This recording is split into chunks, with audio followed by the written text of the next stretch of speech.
Bonjour et bienvenue dans la chaîne Mathématiques Sciences. Aujourd'hui, je vais présenter et expliquer une nouvelle vidéo, cette vidéo en mathématiques pour les troisièmes, dans laquelle ici nous allons voir comment on peut effectuer des divisions sur les fractions. Ok, donc nous allons voir divers cas. Ok, donc ils sont des cas de base qu'on peut rencontrer, mais qui sont tout de même intéressants. Ok, donc là je vous laisse mettre la vidéo en pause pour réaliser ces 4 calculs et après nous allons y aller pas à pas. Donc c'est parti mon kiki, nous allons voir ici comment ça marche pour effectuer des divisions de fractions. Alors avant même de faire les divisions de fractions, déjà il va falloir qu'on définisse une notion qui va nous être utile pour les divisions de fractions. Donc en fait il va falloir qu'on définisse en fait ce que c'est que l'inverse d'un nombre. Alors l'inverse d'un nombre tout bêtement c'est quoi?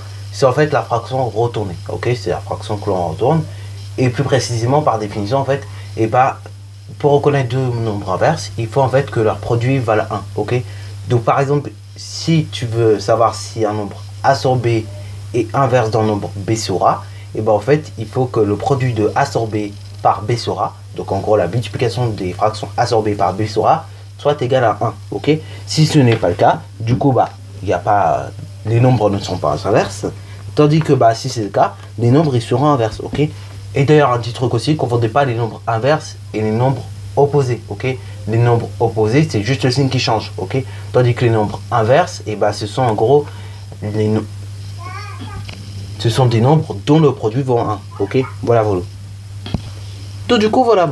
Alors maintenant que nous avons défini ce que c'était deux nombres inverses, donc en gros des nombres dont leur produit vaut 1, et du coup on va définir une autre chose. On va définir en fait la règle tout simplement qui va nous permettre de diviser deux fractions. Ok, alors pour diviser deux fractions, ça va être très simple. Enfin, le principe va être simple. En gros, pour diviser deux fractions, en fait, il va falloir tout simplement multiplier par l'inverse.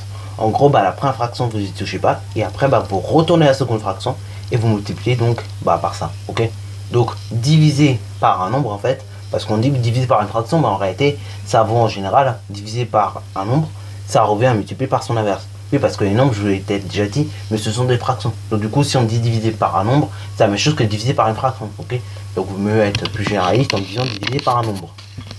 Donc du coup, maintenant que nous avons vu un petit peu comment ça marche pour les divisions de fractions, appliquons tout ça. Donc on va commencer par le premier calcul, qui est un calcul assez simple, assez basique en termes d'écriture et même en général. Donc on va commencer par faire 2 cinquièmes divisé par 10 sixièmes. Donc là, on a dit que diviser par une fraction, c'est multiplier par inverse. Donc là, ça revient à dire qu'on fait 2 cinquièmes multiplié par 6 dixièmes. Ensuite, après, pour multiplier, c'est simple. On regarde les nombres que l'on peut simplifier en haut et en bas. Donc là, on voit que 2 et 10 se simplifient. Donc, on va simplifier 2 et 10 en divisant par 2. Donc 2 divisé par 2, ça fait 1. 10 divisé par 2, ça fait 5. Et après, on s'arrête là. Après, on effectue les calculs qu'il y a au numérateur et au dénominateur, puisque là, on ne peut pas simplifier plus loin. Et donc, du coup, on fait 1 fois 6 qui fait 6. Et 5 fois 5, 25. Donc là, calcul A, il fait 6 25e. Ok. Bon, calcul B, qui peut paraître compliqué, ne l'est pas du tout. Ok. En fait, le calcul B, c'est la même chose que 6 divisé par 5 huitièmes. Ok. Alors, comment on fait pour repérer? C'est à cause du grand trait de fraction. Ce grand trait de fraction, en fait, indique qu'est-ce qu'il va diviser. Ok. Il divise quoi? Ok. Donc là, vous avez le trait principal. Le trait principal, si vous voulez, il coupe les nombres en deux. Ok. Donc il va dire au numérateur il y a tant, il y a ça à diviser, et après derrière il y a ça à diviser. Ok, voilà, si vous voulez, c'est ça qui va diriger. Ok, voilà. Alors donc du coup c'est égal à 6 divisé par 5 huitièmes. Ok, donc là le trait principal, c'est ça qui va ordonner ce petit point de division. Donc du coup on va effectuer les opérations maintenant que nous savons ça, ce qui nous donne 6 multiplié par l'inverse de 5 huitièmes, 8 cinquièmes. Alors là, on voit que l'on ne peut pas simplifier, donc on effectue directement le calcul. Ce qui nous donne 6 fois 8, 48, cinquième. Parce que là, 6, c'est la même chose que 6 sur 1.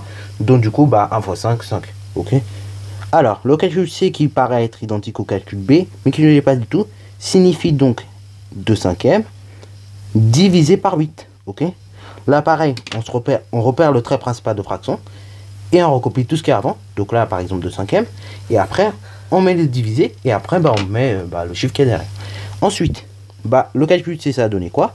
Ça a donné 2 cinquièmes multiplié par inverse de 8, 1 huitième. Ensuite, bah là on voit si on peut simplifier. Là on voit qu'on peut simplifier 2 et 8 ensemble. Donc 2 et 8 on va simplifier en divisant par 2. Ce qui donne 2 divisé par 2, 1. Et 8 divisé par 2, 4. Et là on voit qu'on peut plus simplifier. Donc on s'arrête là et on effectue les calculs. Donc du coup on fait 1 fois 1 qui fait 1.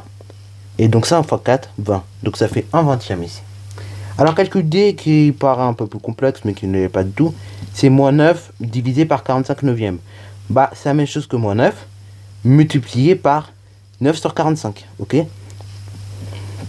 Ensuite, eh ben, il reste plus qu'à tout simplement simplifier, ok.